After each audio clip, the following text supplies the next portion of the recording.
everyone! Today, we're going to explore something really cool. Are you excited? But before that, let me introduce myself.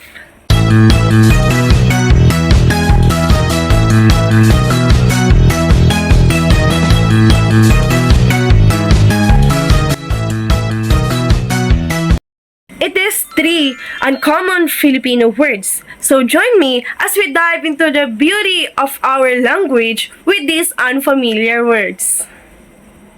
Unang salita. Salimuyak. Salimuyak. Ito ay nangangahulugang isang mabangong halo o timpla ng iba't ibang amoy na natural na nanggagaling sa paligid. Tulad ng bulaklak, halaman, o pagkain na nagbibigay ng kaaya-ayang pakiramdam sa ilong. Kung gagamitin natin ito sa pangungusap, ang hardin sa umaga ay puno ng salimuyak ng bulaklak at dampi sa hamog.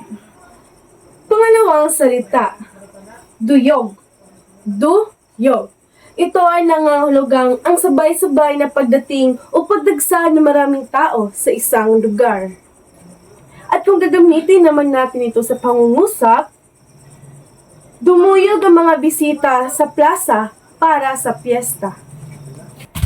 Pangatlo o panghuli, takip silim. Takip silim.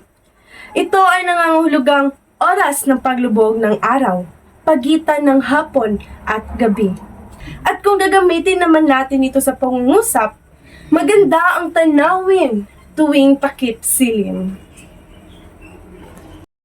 And that ended my video for today. I hope you enjoy learning about these 3 uncommon Filipino words and discover something new about our language. I hope you learned a lessons from this vlog. If you like this video, please like, share, and subscribe for more content. See you on my next vlog!